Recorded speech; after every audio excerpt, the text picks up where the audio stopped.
오늘 하나님께서 우리에게 주시는 은혜의 말씀은 고린도전서 11장 23절부터 26절까지 기록된 말씀입니다. 이제 우리 함께 한 목소리로 읽겠습니다. 내가 너희에게 전하는 것은 주께 받은 것이니 곧 주 예수께서 잡히시던 밤에 떡을 가지사 축사하시고 떼어 이르시되 이것은 너희를 위하는 내 몸이니 이것을 행하여 나를 기념하라 하시고 식후에 또한 그와 같이 잔을 가지시고 이르시되 이 잔은 내 피로 세운 새 언약이니 이것을 행하여 마실 때마다 나를 기념하라 하셨으니 너희가 이 떡을 먹으며 이 잔을 마실 때마다 주의 죽으심을 그가 오실 때까지 전하는 것이니라. 아멘. 아멘. 우리가 고린도서를 묵상을 했습니다. 고린도서는 고린도 교회에 보낸 바울의 세 개의 편지 중에, 세 번의 편지 중에 그 두 개가 정경으로 채택돼서 성경 안에 포함되어 있는 편지글입니다. 고린도서를 읽게 되면 고린도 교회에 대한 이해가, 또 초대교회에 대한 이해가 더 풍성해지게 되는데, 여러분 고린도 교회를 어떤 교회로 기억을 하시죠? 고린도 교회 그러면 성령의 은사가 충만했던 교회입니다. 그래서 성령의 열매라고 하는 것, 성령의 은사라고 하는 것을 이야기할 때 우리는 고린도서를 빼놓고 이야기할 수가 없습니다.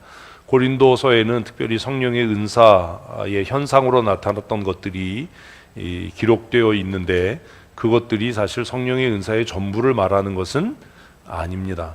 그러나 고린도 교회 안에 있었던 성령의 그 충만한 은혜가 은사의 형태로 나타나서 우리가 대표적으로 잘 아는 것처럼 방언의 은사, 방언 통역의 은사, 예언의 은사, 이런 것들이 쭉 나열되어 있고, 그것이 오해되기를 마치 그것만이 성령의 은사의 전부인 것처럼 우리가 착각을 하는데, 그 기록들은 고린도 교회에 나타났던 성령의 충만함의 현상으로 나타난 은사들을 기록했던 것뿐이지요. 그것 외에도 성령의 나타나심은 다양한 형태로 은사로 우리에게 체험되어지고 있는 줄로 믿습니다.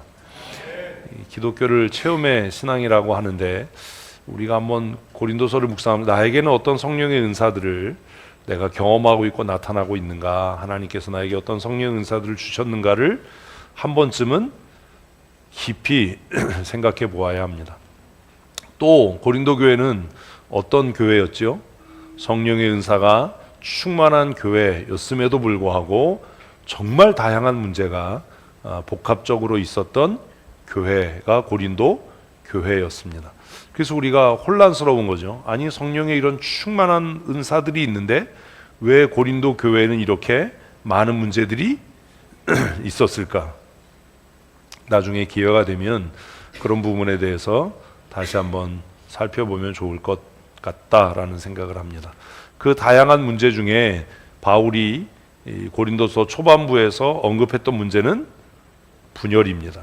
다툼이라고 하는 것. 그래서 고린도 교회 성도들 가운데 나는 아볼로에게 속했다, 나는 또 바울에게 속했다, 나는 베드로에게 속했다, 나는 예수님께 속했다 라고 하는 것 때문에 나는 바울에게 속했으니 아볼로에게 속한 너와는 좀 생각이 달라, 이런 것들이 교회에 다툼이 되고 또 분열의 원인이 되었던 것들을 우리는 알고 있습니다.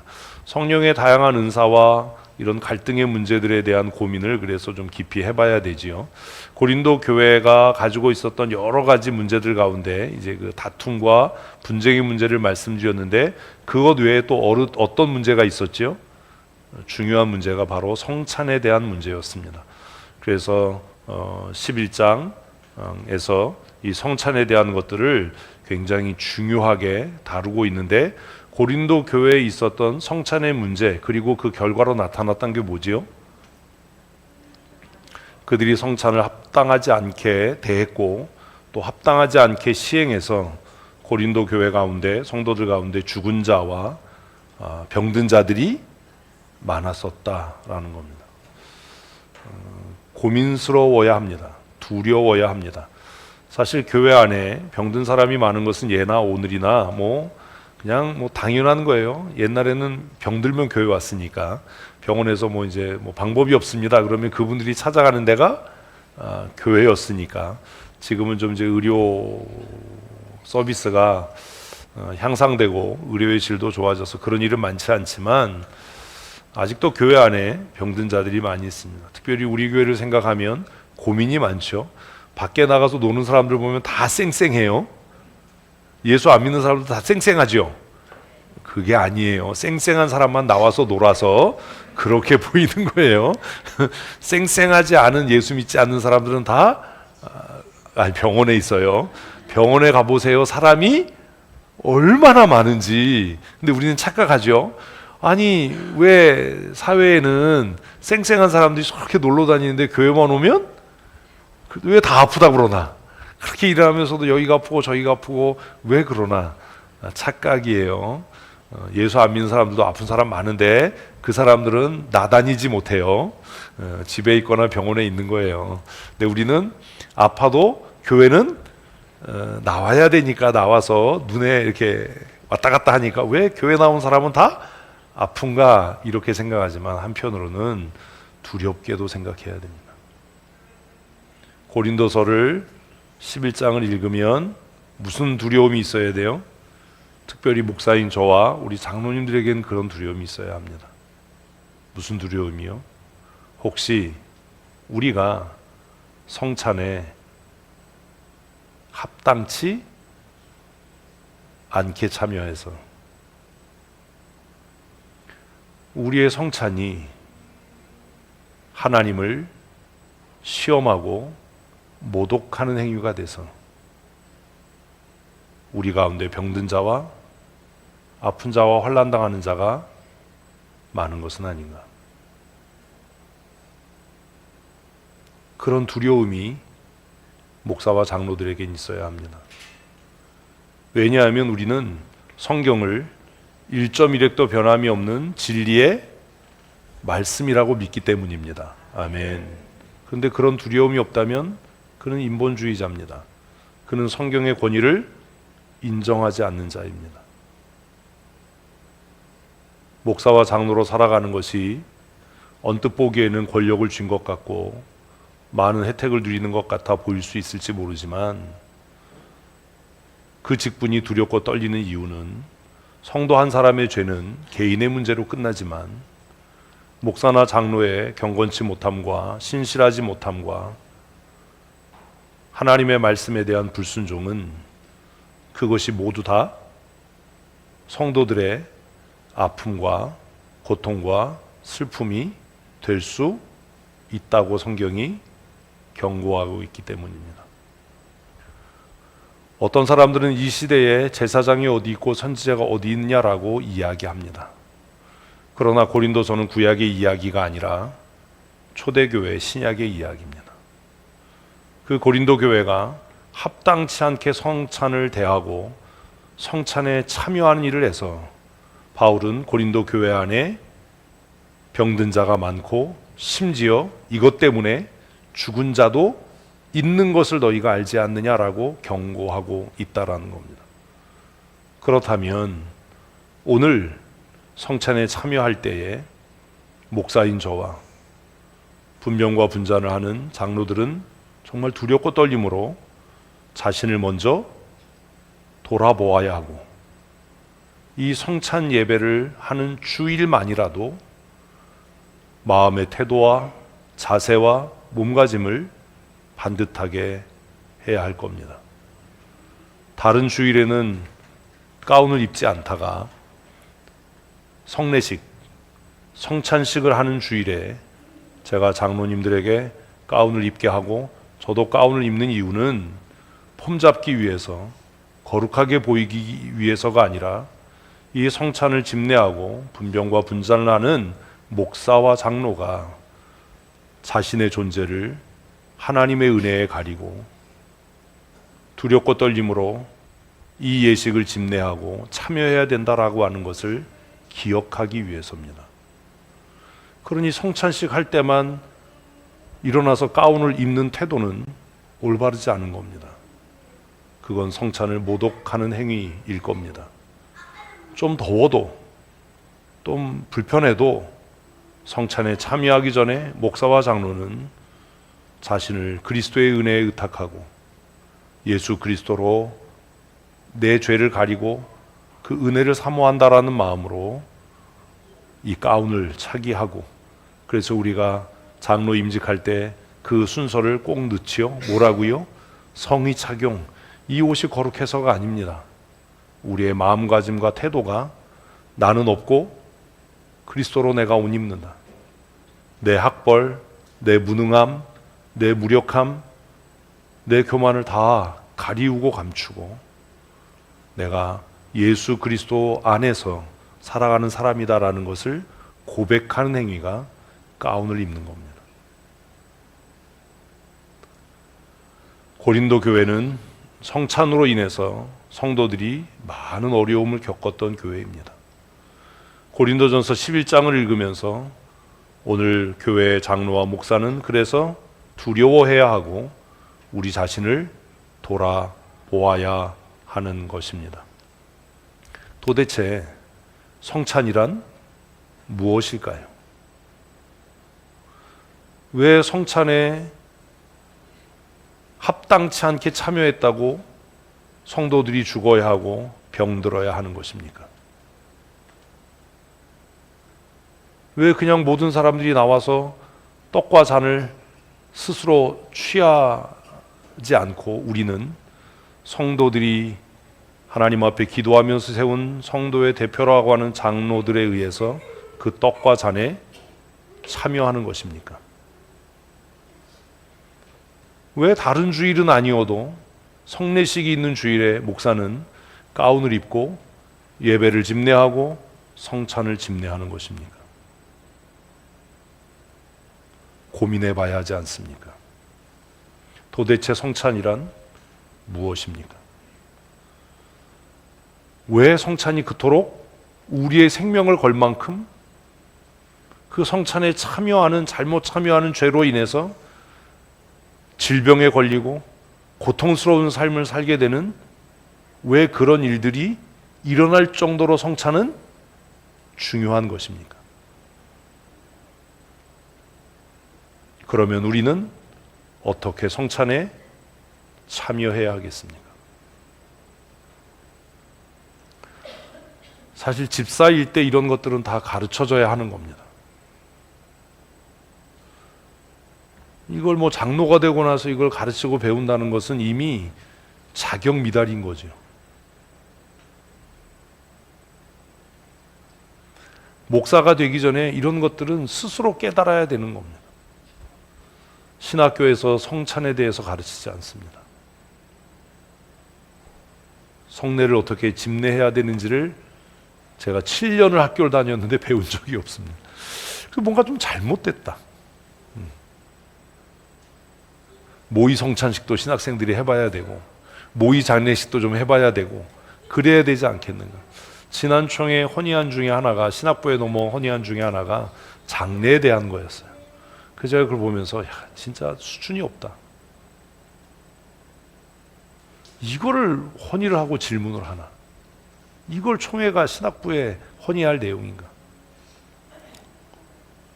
장례 예배 왜요? 죽은 자를 위해서 하는 거 아니잖아요. 우리 다 알잖아요. 우리 교회는 누굴 위해서 하는 거예요? 유족들을 위해서 하는 거잖아요. 그러니 추도 예배라는 건 뭐 있을 수도 없는 얘기고. 그래서 장례식에서 기도할 때 죽은 자를 위해서 기도하지 말아야 되는 거고. 기본이잖아요. 그게 참 안타까울 때가 많아요. 오늘 우리는 이 세 가지를 고민하고 생각하려고 합니다. 이런 설교는 이제 다시는 안 했으면 좋겠습니다. 이거 정말 센 기초거든요. 근데 그런 게 너무 마음이 아픈 거예요. 아니, 성찬이 뭔지 모르나? 왜 저런 태도로 저러지? 왜 그러지? 그런 고민이 있어요. 첫째로, 성찬은 뭐지요? 같이 한번 읽어보십시다. 이 잔은 내 피로 세운 새 언약이니 이것을 행하여 마실 때마다 나를 기념하라 하셨으니 너희가 이 떡을 먹으며 이 잔을 마실 때마다 주의 죽으심을 그가 오실 때까지 전하는 것이라. 자, 성찬이 뭐지요? 두 절을 읽었습니다. 두 절. 성찬이 뭡니까? 다시 읽을까요? 같이 읽습니다. 이 잔은 내 피로 세운 새 언약이니 이것을 행하여 마실 때마다 나를 기념하라 하셨으니 너희가 이 떡을 먹으며 이 잔을 마실 때마다 주의 죽으심을 그가 오실 때까지 전하는 것이니라. 성찬이 뭐죠?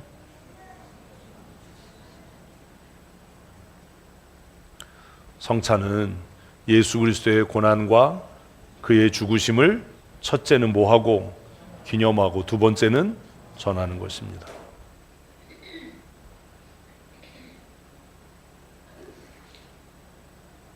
저하고 신앙생활하는 동안에 이거 오늘 이제 끝입니다.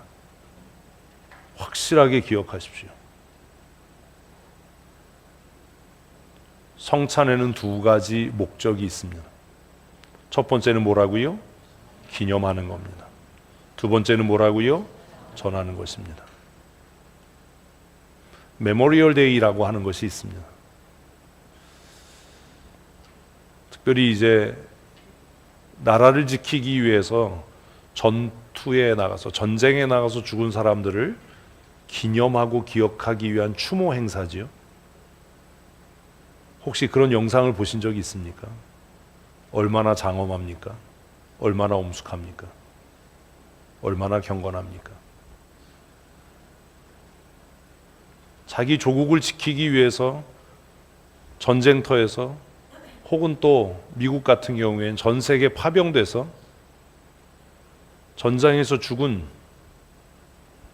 병사를 기억하고 추모하는 그 행사가 얼마나 장엄합니까? 제가 봤던 영화 중에 전쟁터에서 죽은 한 병사의 유해를 고향으로 이렇게 가지고 가는, 이송하는 실화를 다룬 그 영화가 있었습니다. 그 운구를 맡은 사람이 계급이 중령이었을 겁니다. 그가 며칠에 걸쳐서 비행기를 갈아타고 그 병사의 고향 마을까지 가는 여정을 담은 영화입니다. 제가 그걸 보면서 그런 생각을 했습니다.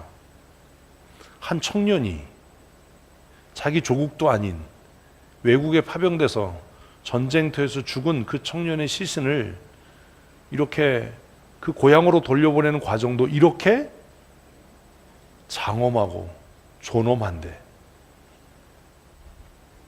우리는 어떤 태도로 성찬에 참여하는가?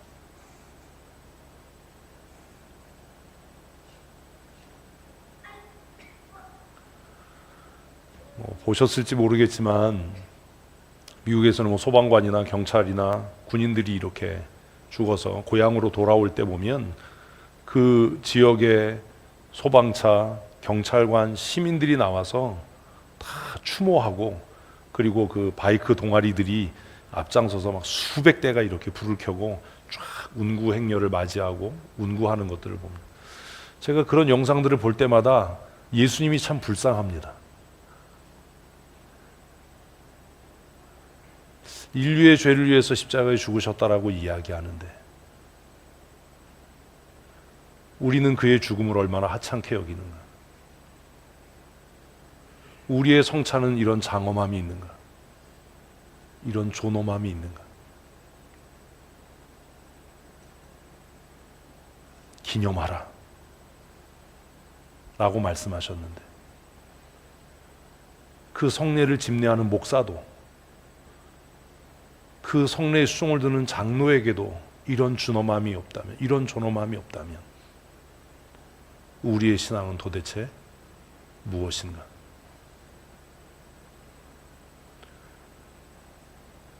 그 운구를 맡은 그 중령이 가는 곳마다 그 관을 이렇게 안치합니다. 그리고 정말 정중한 태도로 경례를 하지요. 직원이 나와서 호텔을 예약해 두었습니다 라고 이야기하는데, 그분이 그 영화 중에서 내 동료를 여기에 두고 나는 호텔에서 잘 수 없다, 그래서 그 관 옆에서 바닥에 옷을 벗지 않고 잡니다. 그 영화를 보면서 그런 생각을 했습니다. 나는 어떤 태도와 마음가짐으로 성찬에 참여했는가.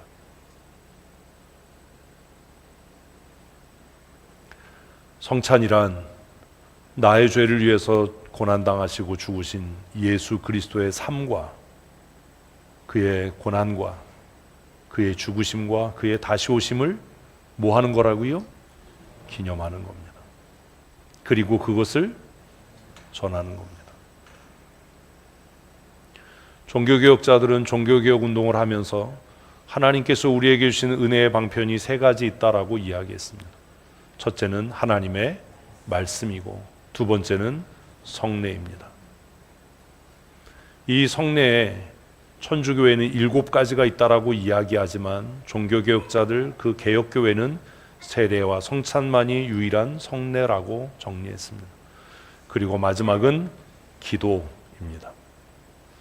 중세교회가 타락했던 이유는 하나님께서 성도들에게, 구원받은 성도들에게 주시는 이 은혜의 방편을 성직자들의 전유물로 만들었기 때문입니다. 성도들에게는 성경을 읽을 수 있는 권리도 없었고 성경을 해석할 수 있는 권리도 없었습니다. 그들은 성경을 읽으면 안 됐고 성경을 스스로 해석하면 정죄당했습니다. 성례도 마찬가지입니다. 성도들은 스스로 성례에 참여할 수 없었고 주님께 나아갈 수 없었습니다. 그래서 종교개혁자들은 성례 제도를 바꾸어서 2가지만이 우리에게 하나님이 주신 유효한 성례다. 그것이 세례와 성찬이고, 예수 그리스도의 보혈의 공로로 죄사함 받은 성도들은 누구나 이 성례에 반드시 참여해서 하나님이 우리에게 주신 은혜를 누려야 한다라고 가르친 겁니다. 여러분이 성례를 통해 하나님이 주신 은혜를 누리고 있습니까? 우리 교회는 그렇습니까? 그리고 마지막은 기도입니다. 이 기도와 말씀 때문에 만인 제사장이라는 표현이 생겨진 겁니다. 인본적이고 세속적인 사람들은 만인 제사장이라고 했으니 교회에 직분이 필요 없고 목사나 성도나 뭐가 다를 게 있냐라고 주장하지만 정신없는 소리를 하는 겁니다. 만인 제사장이라는 말은 이제 누구도 신부에게 나가서 고해성사할 필요 없이 예수 그리스도의 이름으로 하나님 앞에 직접 나아가 기도할 수 있다. 아멘. 그게 만인 제사장이에요.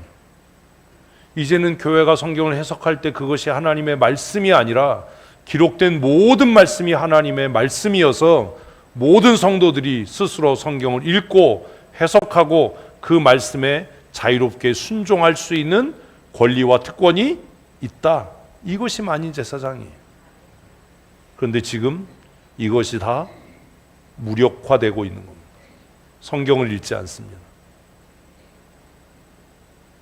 읽지 않으니 깨닫지 못합니다. 읽지 않는데 어떻게 성경을 해석할 수 있겠습니까? 그러니 성경을 옆에 두고도 늘 내 생각에는, 내 뜻에는, 내 경험에는, 내 의지에는 이 얘기하다가 결국 자신도 망하고 교회도 타락시키는 겁니다. 우리가 개혁신앙을 가진 성도라면 내 생각은, 내 감정은, 내 뜻은, 내 경험은이 아니라, 세상은이 아니라 뭐라고요? 하나님의 말씀은, 하나님의 뜻은, 교회를 향한 하나님의 명령은, 이것을 이야기해야죠. 그것이 가능해지도록 목사는 가르쳐야 할 책임과 의무가 있는 겁니다. 교회는 위로받기 위해서 나오는 것이 아닙니다. 교회는 사회활동의 폭을 넓히기 위해서 나오는 것이 아닙니다.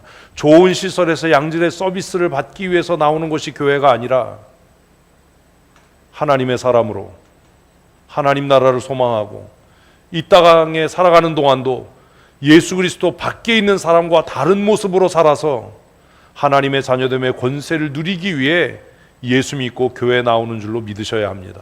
아멘. 성도에게 주신 가장 큰 특권은 교회를 이렇게 해야 돼 저렇게 해야 돼 라고 이야기하는 것이 아니라 스스로 성경을 읽고 성경을 해석하고 그 말씀대로 살아갈 권리가 우리에게 있다는 겁니다. 아멘. 선포되는 말씀이라고 해도 내 성경의 가치관과 다르면 여러분이 받지 않을 권리가 있습니다. 그러나 두려워하십시오. 그것으로 여러분은 하나님 앞에 심판받게 될 겁니다. 저건 내 생각과 달라, 내 뜻과 달라. 그것이 마지막 심판의 때에 여러분을 정죄하게 되는 근거가 될 거라고 성경은 말씀합니다. 내 생각과 다른 게 중요하지 않습니다. 내 뜻과 다른 게 중요하지 않습니다. 내 감정과 부딪히는 게 중요하지 않습니다. 인본적인 사람들은 늘 뭘 얘기를 한다고요? 내 감정이 상했어. 내 뜻과 달라, 내 생각과 달라라고 이야기합니다. 성경은요, 우리의 생각과 일치할 수 없어요. 근본적으로. 하나님의 말씀이 올바르게 선포되면 우리의 감정이 상하는 것이 당연하고 마땅한 일입니다. 아멘 하셔야 됩니다. 아멘. 제가 오늘 아침에 에스겔을 읽었습니다. 에스겔, 호세아 읽으면 이제 성경을 또 다 읽습니다. 선지서에서 반복적으로 얘기하는 게 뭐죠? 하나님을 떠난 백성들, 완악하고 강팍하고 패역한 백성들이 하나님의 사람들에게 요구하는 것은 하나님의 말씀을 우리에게 전하지 마라. 하나님의 이름으로 이야기하지 마라. 우리에게 위로의 말을, 우리에게 달콤한 말을, 우리에게 격려의 말을 전해라라고 이야기한다라는 거예요. 그러나 그들을 위해 준비된 것은 멸망과 심판이라고 성경은 이야기합니다. 그래서 하나님께서 에스겔에게 내가 너를 마음이 강팍하고 완악한 자들에게 보낸다. 그러니 너는 두려워하지 말고 그들의 반대를 무서워하지 말라고 그렇게 권면합니다.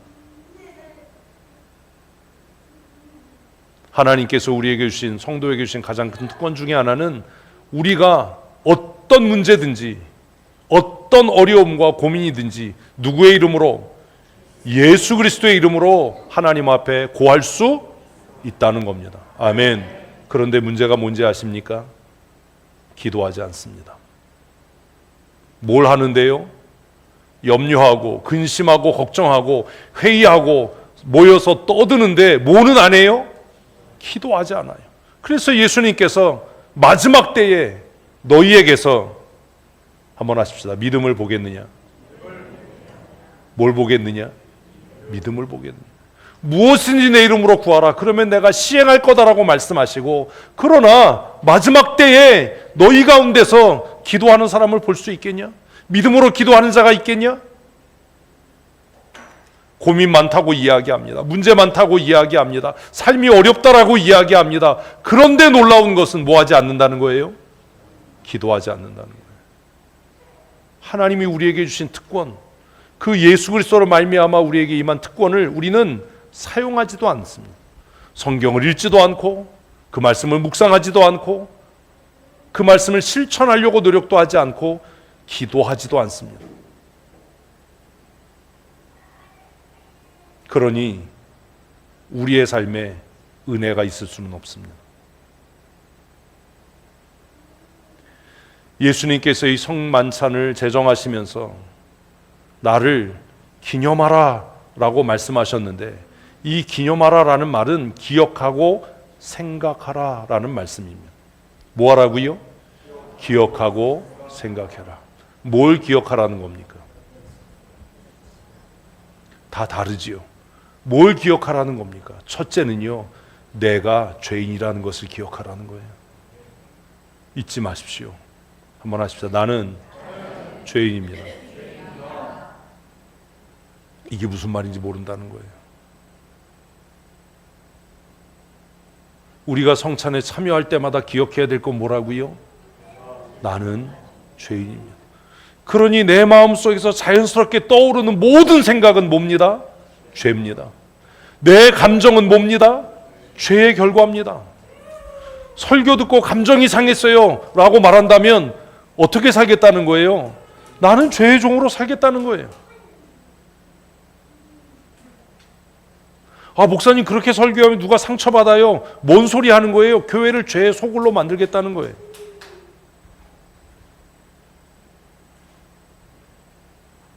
목사님 오늘 말씀을 듣고 누군가 상처를 받았을 겁니다. 그런데 저는 기도합니다. 그 상처가 그로 인하여 애통하게 하고 자복하게 하고 회개하게 할 것이라고 나는 믿습니다. 이런 장로가 있어야 되는 거예요. 그래야 그게 교회예요.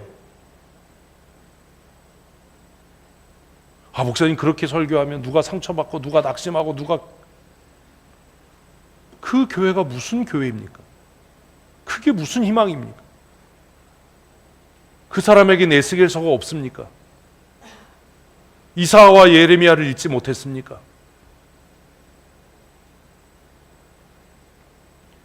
이스라엘이 다 패망한 이후에 남겨진 자들이 예레미야에게 와서 이야기합니다. 우리가 전심으로 하나님께로 돌아가기를 원하고 하나님의 말씀이 우리의 마음에 들지 않아도 순종하겠다. 그러니 당신 하나님께 물어라.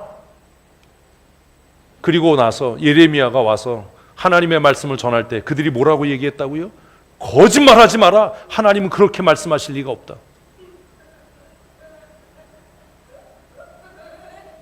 수련의 기간 동안에 예레미야를 읽으신 분이 혹시 계십니까? 두렵지 않습니까? 그 결과로 그들은 망했습니다.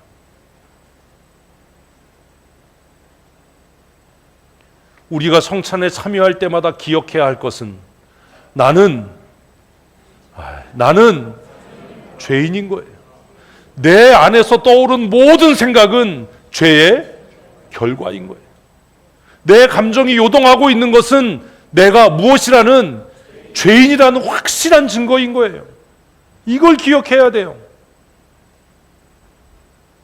그러니 내 생각, 내 감정을 의지할 것이 아니라 무엇을 의지하고 하나님의 말씀을 의지하고 살아야 하는 겁니다. 아멘. 적어도 목사와 장로라면 내 생각, 내 감정, 내 자존심, 내 체면이 아니라 성찬을 집례하고 성찬을 수종드는 목사와 장로도 이 성찬에 참여하면서 내가 죄인이라는 것을 깨닫지 못한다면 그 성찬이 온전하겠습니까? 그 성찬이 성도들에게 은혜가 되겠습니까? 우리가 죄인이 아니라면 예수님께서 십자가에서 죽으실 이유가 하등이 없지 않습니까? 여러분이 정말로 거룩하고 의로운 사람이라면 뭐하러 성찬에 참여합니까? 내 의로 구원을 얻지, 내 열심으로 하나님의 나라를 이루지 우리가 왜 성찬에 참여합니까? 성찬식이 끝나고 나서도 내 생각에는 내 뜻에는 얘기하면 얼마나 성찬을 가볍게 여기고 무시하고 멸시하는 일이 되겠습니까?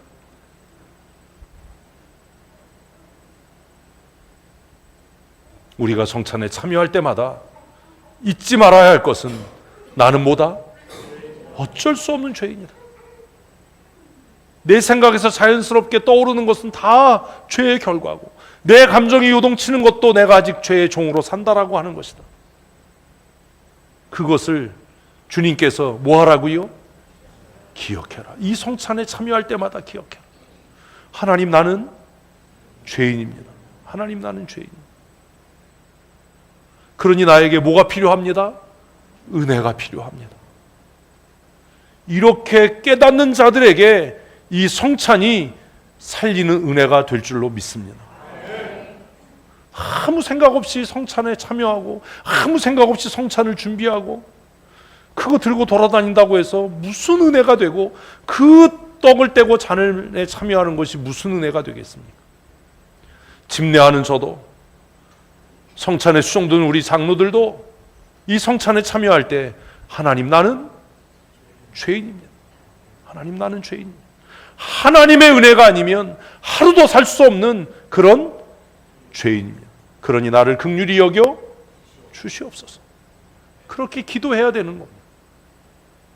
성찬을 위한 포도즙을 담글 때도 성찬의 떡을 준비하면서도 하나님 나는 죄인입니다. 하나님의 은혜가 필요합니다. 우리가 성찬에 참여하면서 기억해야 될 것이 무엇입니까? 이 세상의 다른 어떤 것으로도 구원에 이를 수 없다는 명백한 사실입니다. 사회적인 지위, 신분, 학문 그것이 우리를 정결케 하지 못합니다. 박사학위가 많은 지식들이, 많은 재산이, 사회적인 지위와 경험이 우리의 죄를 깨끗게 할 수 없습니다. 나를 정결케 하실 분은 오직 예수 그리스도입니다. 아멘. 이것을 기억해야 하는 겁니다. 그래서 장로님들은 기도해야 합니다. 하나님, 우리 성도들을 예수 그리스도의 보혈의 피로 정결케 하여 주시옵소서. 그렇게 기도하고 성찬에 참여해야 되는 겁니다.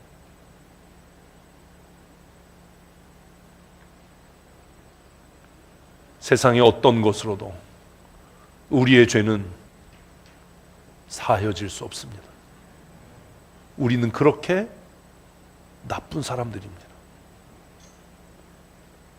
반복해서 잡아들였던 송아지의 피와 어린 양과 염소의 피가 우리의 죄를 용서할 수 없어서 이 땅에 하나님이신 예수 그리스도께서 직접 대속의 제물로 오셔야만 했던 겁니다.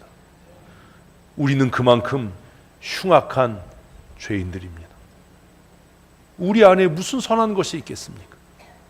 우리 안에 무슨 선한 것이 있다고 내 생각에는, 내 뜻에는 그걸 고집하면서 사는 것이 정말 합당한 일이라고 생각하는 겁니까? 내 안에 뭐가 없다고요? 선함이 없습니다. 이 세상의 어떤 것으로도 내 죄는 용서될 수 없습니다. 우리가 성찬에 참여할 때마다 정말로 잊지 말아야 되고 기억해야 할 것은 우리의 수고와 노력과 헌신으로 결코 구원에 이를 수 없다는 사실입니다. 성경을 50년 아니라 500년을 가르치고 성경을 주석하는 것이 아니라 창세기부터 요한계시록까지를 외운다 해도, 그 말씀에 따라 순종하고 절제하는 삶을 산다 해도 우리는 결코 우리의 의로움으로 구원에 이를 수 없습니다. 이걸 기억하라는 거예요. 아, 예수님이 내 죄를 위해서 죽었어. 그게 다가 아닙니다. 왜 죽었어요? 내가 정말 나쁜 놈이니까요. 정말 나쁜 사람이니까요. 이걸 기억해야죠. 스스로가 얼마나 의롭고 스스로가 얼마나 거룩하고 스스로가 얼마나 뛰어나다고 생각하길래 도대체 내 생각은, 내 뜻은 굽히지 않는 겁니까? 성찬에 참여하는 이유는 내가 뭐라는 것을, 죄인이라는 것을 기억하기 위해서입니다. 하나님의 은혜가 아니면 우리는 아주 작은 선함도 행할 수가 없는, 뭐라고요? 죄인입니다. 이게 믿어지고 고백되는 사람들에게 하나님의 은혜가 넘치게 될 줄로 믿습니다. 그래서 우리는 무엇으로 살아요? 오직 예수. 오직 예수. 다른 이름은 없습니다. 예수 그리스도의 이름 외에 우리를 의롭게 하고 거룩하게 하고 하나님 앞에 온전케 할 수 있는 것은 아무것도 없습니다. 믿으십니까? 아멘, 아멘. 저는 믿습니다. 오직 예수, 다른 이름은 없네. 예수의 이름이 우리를 살게 하는 줄로 믿으십시오. 그래서 우리가 성찬에 참여하는 겁니다. 이제는 내가 죽고 내 안에 예수 그리스도가 사신 것이다. 아멘. 이것을 믿는 사람은 자신의 감정이나 자신의 생각을 고집하지 않게 될 겁니다. 주님의 뜻은 내가 비록 예루살렘에 올라가서 많은 고난을 당하고 수치를 당하고 마침내 죽음에 이르게 된다 하더라도 그것이 나를 향하신 주님의 뜻이라면 내가 예루살렘을 향해 가는 이 여정을 포기할 수 없다. 아멘. 이것이 바울의 마지막 믿음의 고백이었습니다. 내가 십자가에 달리는 일이 너무나 고통스럽고 수치스럽고 힘들어서 내가 이것을 피하고 싶지만, 그러나 이것이 나를 향한 아버지의 뜻이라면 이 잔을 내게서 옮기지 마십시오가 예수님의 마지막 기도였습니다. 오늘 이런 목사가 어디 있습니까? 오늘 이런 장로가 어디 있습니까? 목사님, 내가 수치스러워지고 내가 무능한 것이 드러나고 내 악함이 드러나도 교회가 화평할 수 있다면, 하나님의 복음이 증거될 수 있다면 내가 이 수치를 감수하는 것이 마땅합니다. 이런 장로가 있어야 되지 않습니까? 내가 훌륭하고 탁월해서 내가 성경을 많이 알아서 장로된 것이 아니라 우리 교회 모든 성도들 가운데 내가 가장 추하고 악하고 더러워서 하나님께서 나를 장로로 세우신 줄로 내가 믿습니다. 이런 장로가 있어야 되지 않습니까? 내가 많이 배워서 내가 성경 많이 알아서 목사된 것이 아니라 내가 죄인 중에 죄인이어서 하나님께서 나를 목사로 세우신 것이다라고 고백하는 목회자가 있어야 되지 않습니까? 바울은 로마서 7장에서 뭐라고요? 누가 나를 이 사망의 몸에서 건져낼 수 있겠냐? 나는 죄인 중에 괴수다.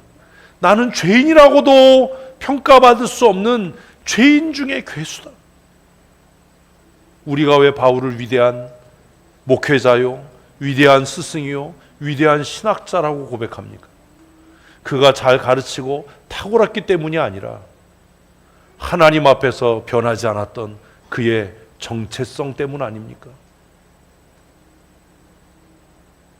오늘 성찬을 통해서 하나님께서 저와 여러분들에게 이런 마음을 주시기를 원합니다.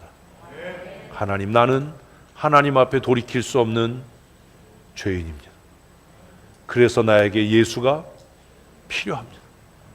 예수의 은혜가 아니면 내가 하나님 앞에 설 수 없는 죄인입니다. 이것을 뭐 하라고요? 기억하고 이것을 기념하라고요. 우리가 기념하는 것은 내가 죄인됨입니다. 우리가 기념해야 될 것은 내가 예수 그리스도 안에서 새 사람이 되었다는 겁니다. 아멘. 아멘. 그 두렵고 떨림이 목사인 저와 성찬을 수종드는 우리 장로님들에게 있어야 됩니다. 목사인 저에게, 우리 두 장로에게 자신의 죄로 인해서 낙심하고 애통하며 근심함이 있어야 합니다. 그래야 교회가 살아납니다. 훌륭한 목사가 이 시대에 필요한 것이 아닙니다. 돈 많고 탁월한 장로가 필요한 것이 아닙니다. 이 시대가 요구하는 목사와 장로는 자신의 죄로 인해서 애통하고 근심하고 부끄러워하고 눈물을 흘릴 줄 아는, 맞습니다, 내가 그런 죄인입니다. 맞습니다, 제가 그렇게 무능한 사람입니다. 제가 하나님의 은혜가 아니면 아무짝에도 쓸모없는 죄인입니다. 이렇게 고백하는 목사와 장로가 교회를 살게 할 줄로 믿습니다. 그게 답니다. 훌륭한 선교사 많지요. 탁월한 선교사 많죠. 뛰어나게 일하는 선교사 많습니다. 그러나 선교지의 부흥은 예배당을 건축하고 선교 세미나를 하고 목회자 세미나를 하는 그것을 통해서 이루어지는 것이 아닙니다. 선교지의 부흥은 보냄을 받은 선교사들이 그들 앞에서 내가 여러분보다 더 큰 죄인입니다. 그래서 하나님께서 나에게 이런 은혜를 주신 것으로 나는 믿습니다. 이렇게 고백할 때에 선교지의 부흥이 일어나지 않겠습니까? 우리가 잊지 말고 기억해야 할 것은 예수님이 날 위해 고난당하셨어, 예수님이 십자가 지셨어가 아니라 내가 얼마나 흉악한 죄인인지를 기억하는 겁니다. 잘 차려입었다고 해서 그럴듯해 보이지요? 아닙니다. 저와 여러분은 한 사람도 예외 없이 하나님 보시기에 악하고 더럽고 추한, 무엇 하나 내세울 것이 없는 뭐라고요? 죄인입니다. 그래서 우리는 이 성찬에 참여하는 겁니다. 의로운 사람이라면 예수 그리스도의 십자가가 의미가 없고 이 성찬에 참여할 의미가 없는 겁니다. 자신이 의롭고 자신이 믿음이 있다라고 착각하는 사람들에게 성찬은 종교적인 유희가 될 겁니다. 종교적인 행사가 될 겁니다. 연례적인 일이 될 겁니다. 그러나 자신의 죄인됨을 통렬하게 깨닫고 자신의 악함 때문에 낙심하고 근심하는 자들에게 성찬은 생명이요 은혜가 될 줄로 믿습니다. 하나님, 나는 죄인입니다. 그 죄의 결과로 내가 병들었습니다. 그 죄의 결과로 내가 지금 경제적인 어려움에 처해 있습니다.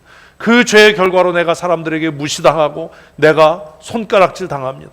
그래서 나에게 예수 그리스도의 공로가 필요합니다. 우리가 이렇게 사모하는 마음으로 이 성찬에 참여할 때에 우리를 위하여 고난당하신 예수 그리스도의 십자가의 보혈이 우리를 모든 질병에서부터 강건케 하실 줄로 믿습니다. 그런 애가 있어야지요. 주님, 맞습니다. 나는 개보다도 못한 여자입니다. 그러나 개들도 주인의 상에서 떨어지는 부스러기는 먹지 않습니까? 그러니 내가 자녀에게 주실 은혜를 구하는 것이 아니라 그 부스러기 은혜만이라도 내게 주셔서 내 딸이 질병으로부터 놓여 강건케 되기를 소원합니다라고 수로보니게 여인이 고백할 때에 주님께서 딸아 안심하라, 내 믿음이 너를 구원하였다라고 말씀하지 않으셨습니까? 사람의 수단과 방법이 아니라 하나님, 나는 죄인입니다. 내 병들미 내 죄의 증거입니다. 그래서 나는 내 죄를 위해 고난당하신 예수 그리스도의 은혜가 필요합니다. 우리 그렇게 사모하는 마음으로 이 성찬에 참여해서, 성찬에 참여함으로 병들고 죽은 자가 많다가 아니라 성찬에 참여함으로 강건케 되고 치료되고 생명을 얻은 자가 많다. 아멘. 이렇게 고백하는 교회가 되어야 하지 않겠습니까? 하나님이 성찬에 참여할 때 내 육체로부터 질병이 떠나가게 하여 주시옵소서. 아멘. 하나님, 내가 이 성찬에 참여할 때에 내 삶에서 저주와 가난함이 떠나가게 하여 주시옵소서. 아멘. 우리 그렇게 사모하면서 이 성찬에 참여해서 병든 자가 강건케 되고 빈핍한 자가 부욕케 되는 은혜를 누리십시다. 그게 정말 성찬 아닙니까? 오직 예수 그리스도 외에 다른 구원이 없습니다. 우리가 이것을 전하는 겁니다. 무엇을 전해야 할 것인가? 이것을 전하는 겁니다. 어떻게 건강하게 됐어? 내가 죄인인 걸 알아서 내 죄를 주님께 고백하고 나를 위해 채찍에 맞으시고 멸시당하신 예수님의 그 죽으심을, 부활하심을 내가 기억하고 성찬에 참여해서 내가 이 질병에서부터 놓여 건강하게 되었다라고 우리가 증거하고 전해야 하지 않습니까? 어떻게 그렇게 복받는 삶을 살게 됐어? 내가 우리 교회에서 2달에 한 번 우리가 함께하는 성찬에 참여해서 내 죄가 용서함을 받고 내가 주님의 은혜로 문제가 해결되고 내가 부욕해 됐어. 아멘. 우리가 이걸 전해야 되는 거 아닙니까? 성찬에는 참여 안 되는데 회복과 치유와 구원의 역사가 일어나지 않는다면 도대체 뭘 전하라는 겁니까? 주님께서 뭐라고 말씀하셨다고요? 이것을 행하여 나를 기념하고 내가 다시 오는 날까지 이것을 뭐하라? 전해라.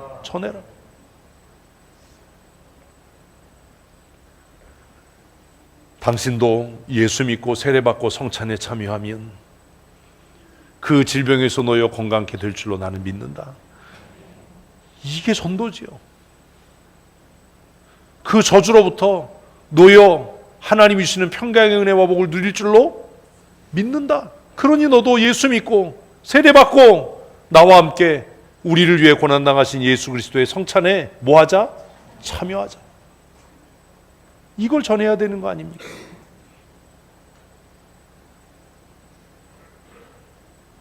우리가 전해야 되는 대상은 지금 우리와 함께 예배하는 이 아이들입니다.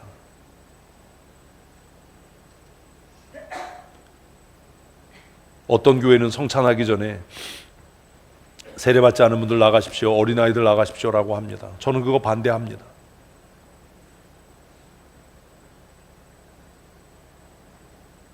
우리 아이들이 물어야 합니다. 엄마, 아빠, 왜 나는 그 떡 못 먹어요? 나도 먹고 싶은데. 그때가 기회인 거예요. 뭘 할? 복음을 전할. 우리 자녀들에게 복음을 전할, 생명을 전할, 말씀을 가르칠 그때가 기회인 거예요. 몰라도 돼. 나중에 어른 되면 다 먹어도 별 맛도 없어.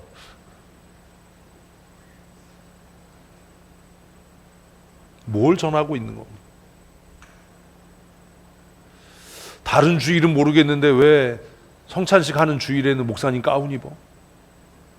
왜 어른들이 성찬식 하는 주일에는 움직이지도 않고 그렇게 예배를 하고, 왜 성찬에 참여하면서 왜 눈물을 흘리고, 왜 그래? 이렇게 물을 때, 그때가 뭐 할 때라고요? 우리의 자녀들에게 부지런히 예수 그리스도의 고난과 죽으심과 부활하심과 다시 오심을 전할 기회 아닙니까? 그걸 왜 놓쳐버립니까? 무조건 나이 됐다고 다 입교시켜서 아무 생각 없이 성찬에 참여하게 하는, 왜 이런 어리석은 일을 합니까?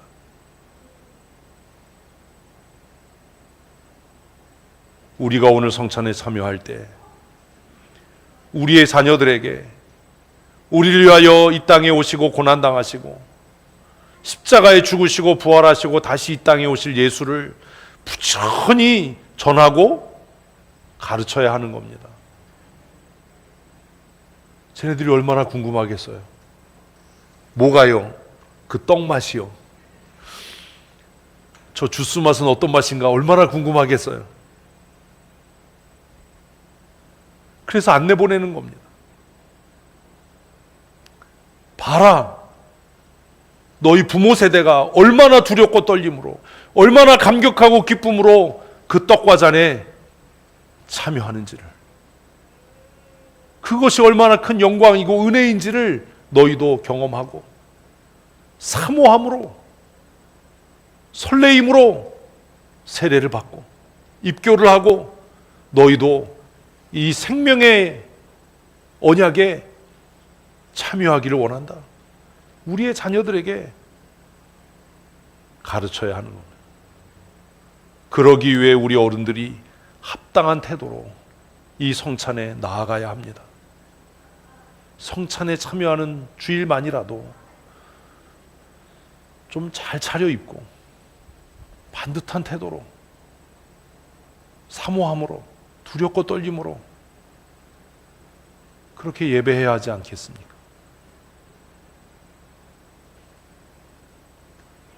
우리의 자녀들이 이 성찬에 대해 물을 때 우리 부모가 그 자녀들에게 이것은 우리가 하나님의 은혜를 구하는 일이다, 우리가 죄인됨을 고백하고 우리의 무능함을 고백하고 예수 그리스도의 보혈의 공로가 없이는 우리가 살 수 없는 죄인임을 고백해서 하나님의 은혜를 구하는 것이다라고 가르쳐야 하지 않습니까? 예수 믿는다는 것은 교회 나오는 것이 아니라 하나님 앞에 늘 도우심과 은혜를 간구하는 일입니다. 이 성찬에 참여함이 하나님 앞에 간절한 마음으로 은혜를 구하는 일이 되기를 축복합니다. 우리의 자녀들에게 그걸 보여야죠. 엄마 아빠가 성찬에 참여하는 것은 하나님의 은혜를 간구합니다. 그리고 그 은혜로 너희들이 지금 살아가는 거다. 그래야 되잖아요. 엄마가 수고하고 아빠가 돈 벌어서 너희가 사는 거야가 아니라 우리가 무엇으로 산다? 하나님의 은혜로 사는 거다. 엄마 아빠가 하나님 앞에 은혜를 구해서 그 은혜로 너희가 사는 거다. 이걸 가르쳐야죠. 그걸 깨달아야죠. 우리가 부모님의 그 믿음의 간구의 은혜로 산다면 우리의 자녀들도 우리의 믿음의 간구의 그 은혜로 살아야 하는 것 아닙니까? 마지막으로 우리가 우리의 자녀들에게 가르쳐야 할 것은 성찬을 통해 교회의 하나됨입니다. 거룩한 연합. 왜 전교인 수련회 합니까? 우리가 그리스도 안에서 하나 되기 위한 수고입니다. 근데 좀 아닌 것 같아요. 너무 시원했어. 이 고난을 당해야 연합인데 어제 집에 가기가 싫더라고요. 3박 4일 동안 얼마나 좋았어요. 밖에 더운 줄도 모르고. 그죠? 어제 봤더니 다 뭐 말씀에 은혜 받았다 놓고 밥이 맛있었다, 무슨 시원해서 좋았다. 이 사람들이 도대체 뭐 식사가 뭐 그냥 뭐 좋지요. 밥도 다 해주고. 그지요? 어르신들은 오늘까지 계속 했으면 얼마나 좋았겠어요. 그냥 삼시세끼 다 해주지. 뭐 에어컨 시원하지. 그냥 뭐 때를 따라 간식 주고 먹을 거 주고 마실 거 주고 그냥 성경도 읽고 그냥 뭐. 전교인 수련회 왜 합니까? 왜 금요기도회 합니까? 우리가 예수 그리스도의 찢겨오신 살과 그 흘리신 피에 참여해서 그리스도 안에서 무엇을 이루었기 때문에? 거룩한 연합을 이루었기 때문 아닙니까? 그리스도 예수 안에서 우리는 한 형제요 자매인 줄로 믿습니다. 아멘. 이게 성찬의 의미예요. 그리스도가 머리가 되시고 우리는 그 몸의 각 지체가 되어서 예수 그리스도의 재림의 날까지 그리스도의 몸인 교회를 세워가는 겁니다. 그래서 제가 우리 교회 오면서 전교인 체육대회, 전교인 수련회 하자. 그거 왜 하냐? 얼마나 말도 많고. 왜 해요? 그리스도 안에서 우리는 거룩한 연합을 이룬 하나님의 사람들이기 때문입니다. 아멘. 저는 체질적으로 사람 많이 모이는 거 싫어하는 사람입니다. 그래서 가끔 농담처럼 그럽니다. 어떤 썩을놈 새끼가 이런 건 하자고 그래서 이렇게 번거롭게 하냐. 그 썩을놈 새끼가 저잖아요. 왜 그 일을 해요? 왜 본성을 거스리고 성향을 거스리는 그 일을 왜 해요? 우리가 그리스도 안에서 거룩한 연합을 이루었기 때문입니다. 이걸 우리 아이들에게 가르치는 겁니다. 우리 성도들이 함께 떡을 떼고 잔을 마실 때 우리가 예수 안에서 뭐라는 것? 하나라는 것을, 우리는 거룩한 연합을 이룬 지체라는 것을 우리가 고백하는 것이다. 너희도 이제 어른이 돼서 입교를 하고 세례를 받고 이 떡과 잔에 참여할 때 너희가 힘써야 할 것은 무엇이다? 이 거룩한 연합에 참여하는 것이다. 왜 어떤 교회 다니냐가 그렇게 중요한지 아십니까? 이걸 모르는 사람들은, 바보 같은 사람들은 뭐 아무데나 교회 가면 되지, 아니에요.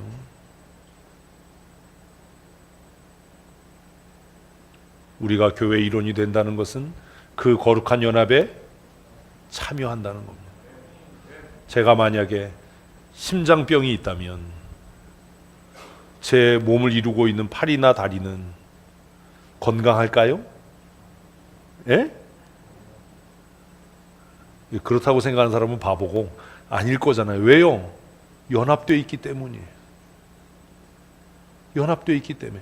교회가 건강하지 않은데 어떻게 지체가 건강할 수 있습니까? 이 거룩한 연합이 얼마나 중요한 것인지를 모르는 거예요. 그래서 사람들이 그래요. 아, 가까운 데 다니면 되지. 아무 데나 다니면 되지. 뭐 다 똑같아. 아유, 그냥 뭐 합동측교 다니면 되지. 정말이요? 저는 여러분들과 함께 신앙생활하는 것이 참 다행이고 즐겁고 행복한 일이라고 생각을 할까요? 생각하고 싶을까요? 생각할까요? 제가 말씀드렸잖아요. 저는 합동축교단의 목사인 게 너무 자랑스럽고 제가 춘천성도교회 담임 목사라는 것이 너무나 자랑스럽다. 제가 그런 인사를 가끔 받습니다. 제 차에 춘천성도교회가 이렇게 차를 살 때부터 붙어 있지 않습니까? 목사님들이 가끔 묻습니다. 이 목사님, 이런 거 붙이기도 아니면 안 창피해? 왜요? 교회 승합차에나 붙이는 거지. 여러분 목사님들, 담임 목사님들 차에 뭐 교회 이름 붙어 있는 거 보셨어요? 저는 한 번도 본 일이 없거든요, 아직도. 저희 가끔 물어요, 목사님들이. 부담스럽지 않아 이거 붙이고 다니는 거? 그럼 승합차에 왜 붙이나? 승합차에 왜 붙여요? 자기가 운전 안 하니까. 이런 거 붙이고 다니면 좀 불편하지 않아? 아니요, 저는 안 불편한데요. 자랑스러운데요. 내가 춘천 성도회 담임 목사라는 거를. 근데 여러분들도 오해받잖아요. 혹시 목사님이세요? 춘천 성도회는 여목사님이 있나? 여자분이 내려서 주유소에서 기름 넣으면 우리 교회는 다 붙이고 다니면 거기 좀 이상한 교회 같은데. 이런 인사 안 받으세요? 싫으나 좋거나 마음에 들거나 안 들거나 우리는 그리스도 안에서 이미 하나입니다. 하나여야 합니다. 때로 제가 여러분들의 아픔을 건드리고 마음을 상하게 하는 이유는 한 성도의 경건치 못함과 하나님의 말씀에 순종하지 않음이 우리 모두를 병들게 할 수 있기 때문입니다. 손이 이렇게 만지다 보면 걸리는 게 있잖아요. 잡아 뜯으면 어떤 일이 생기죠? 피 나는 것까지는 괜찮은데 그 다음날부터 곰지요. 그러면 손가락 잘라버리나요? 하나 곪으면 얼마나 아파요? 뭐가 아파요? 온 몸이요. 열나고 온 몸이 아파요. 성도 하나의 문제로 끝나지 않습니다. 특별히 그것이 교회의 직원인 집사와 장로의 문제라면 개인의 문제로 끝나지 않습니다. 온몸을 아프게 합니다. 온몸을 병들게 합니다. 그러니 더 심해지기 전에 치료해야 하고 고쳐야 합니다. 왜요? 우리는 이미 무엇이기 때문이에요? 한 몸이기 때문입니다. 한 몸이기 때문입니다. 아무려면 목사가 성도 실족해 하려고 야단치겠습니까? 성도를 우습게 만들고 무시하기 위해서 그렇게 하겠습니까? 때로 공개적으로 책망하고 야단하는 이유는 목적은 딱 하나입니다. 뭐요? 몸인 교회를 건강하게 하기 위해서입니다. 그걸 믿으셔야 합니다. 손가락 하나가 곪아도 온몸에 열이 나지 않습니까? 그런데 교회 직원이라고 불려지는 사람들의 존재는 손가락 하나의 존재가 아니지 않습니까? 진장과 팀장들은 교회로 따지면 혈관에 속할 거고요. 권사들은 신경계에 속하지 않겠습니까? 집사들은 주요 장기라고 불려지는 것 아니겠습니까? 장로들은 교회를 숨쉬게 하고 달릴 수 있게 하고 설레게 하는 심장과 같은 역할을 하고 있다고 생각할 수 있지 않겠습니까? 그 심장이 병들면, 그 심장이 강하지 않으면 교회는 뛸 수 없습니다. 그 심장이 고동을 멈추면 교회는 사망하게 됩니다. 목사는 그 모든 것들을 움직이는 머리에 해당하지 않겠습니까? 여러분의 지체 중에 머리의 명령을 따르지 않는다면 병든 것 아닙니까? 우리는 그런 현상을 뭐라고 그러죠? 발작이라고 합니다. 치매가 아니라 발작. 머리의 의사와 관계없이 손이 막 떨어요. 그럼 뭐예요? 발작하는 거죠. 근데 발작이라고 그러면 이게 또 그런 분들을 욕하는 것 같아서 저는 그냥 지랄 발광이라고 합니다. 우리 그런 거예요. 권사님들 정신 차려야 돼요. 여러분들이 모든 몸을 움직이게 하는 뭐예요? 신경계통과 같은 거예요. 권사들만 모이자가 아니라 성도들 말단까지 움직이게 하는, 집사들은 주요 장기예요. 간, 쓸개, 콩팥 뭐 이런 역할들을 하는 거예요. 장로들은 심장이에요.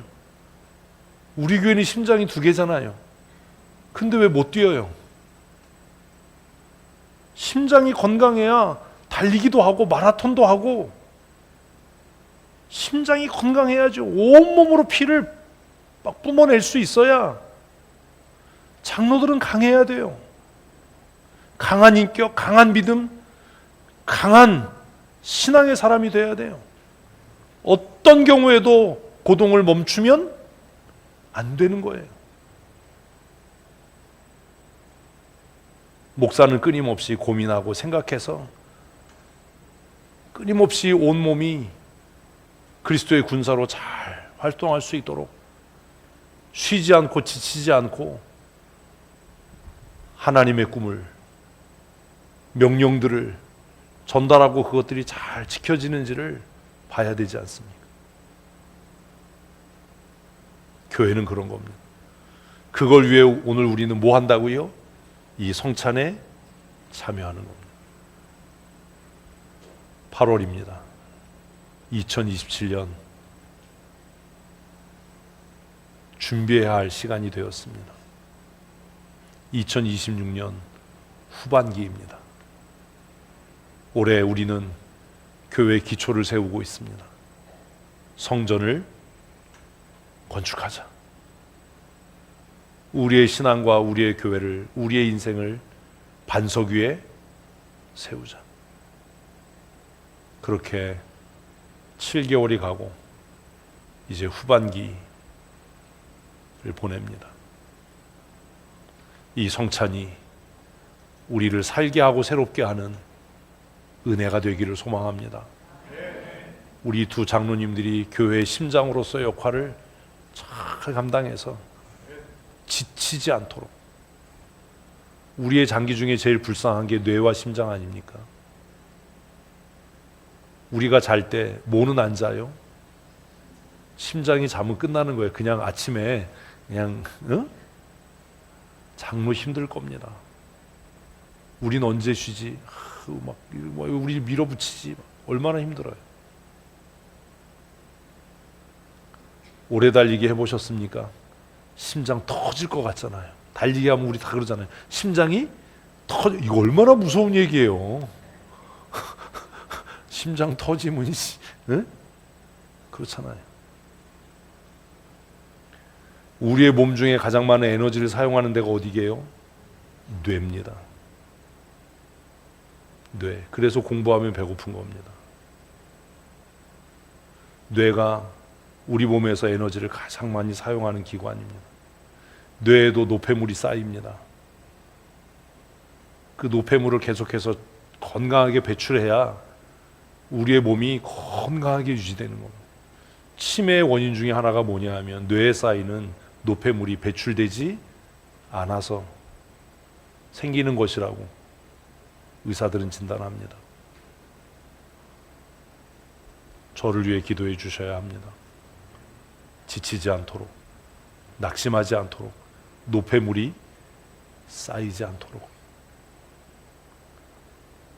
오늘 우리가 성찬에 참여할 때 우리는 우리의 다음 세대 자녀들에게 우리가 성찬에 참여함으로 교회가 그리스도와 함께 연합되는 것이고 성도가 성도와 함께 연합되는 것이다.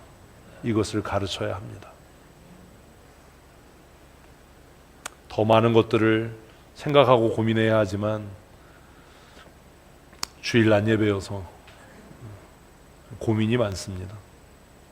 어쨌든 오늘 8월의 이 성찬 예식을 통해서 주님께서 우리에게 명령하셨던 뭐하고 기념하고 뭐해라? 전해라. 뭘 기념할 것인지 딱 한 가지입니다. 내가 죄인이라는 것. 이걸 잊지 않는 겁니다. 언제까지요? 죽을 때까지요. 나는 죄인입니다. 나는 무능합니다. 나는 나쁜 사람입니다. 나는 악하고 게으른 종입니다. 그래서 나는 주님의 은혜가 필요합니다. 이걸 기억하십시오. 뭘 전해야 돼요? 그리스도가 나를 살게 하신다. 아멘. 이걸 전하는 거예요. 성찬에 참여함이 내게 은혜다. 우리 아이들에게 이걸 전해야 되는 거예요. 그러기 위해서 합당한 태도로, 마음가짐으로 이 성찬에 참여해야 되고, 그리고 성찬에 참여하기 전에 하나님 앞에 은혜를 간구해야 되는 겁니다. 주의 인도하심을 따라 살아가기를 원합니다. 아골골짝 빈들에도 복음 들고 나아가 주의 복음 전하기를 원하고, 사망의 음침한 골짜기를 지날 때에도 주의 인도하심을 따라 살아감으로 두려워하거나 낙심치 않는 믿음의 사람으로 살아가기를 소원합니다. 하나님, 지금 우리에게 허락하신 이 고난과 시련의 시간이 우리를 더욱 견고하게 하고 우리를 더욱 성숙시켜 나가는 하나님의 사랑임을 깨달아 알게 하셔서 고난으로 인하여 낙심치 않게 하시고 두려워지지 않게 하시고 근심하지 아니하도록 주님, 우리의 심령을 굳세게 붙들어 주시옵소서. 우리가 다짐하며 찬양한 이 찬양의 고백과 같이 주의 인도하심을 따라 주께서 이끄시는 대로 어디든지 주와 동행하는 삶 살게 하시고, 내 감정과 나의 악함 때문에 무너지지 아니하도록, 하나님 그 자리에 멈춰서지 아니하도록 주께서 은총 더하여 주시옵소서.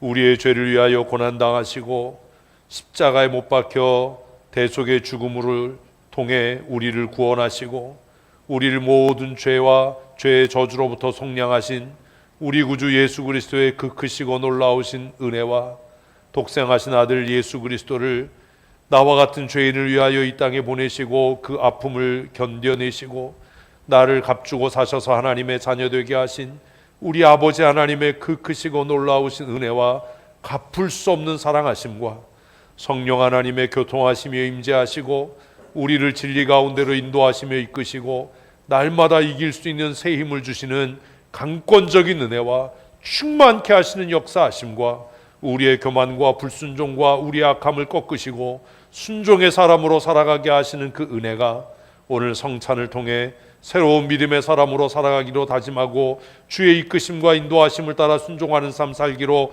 결심하고 결단하는 사랑하는 주의 권속들 머리머리 위에와 그들의 가정과 사랑하는 자녀들과 출입하며 경영하는 일터와 사업장 위에와 우리 춘천 성도교회 위에 영원토록 함께 있을지어다. 아멘.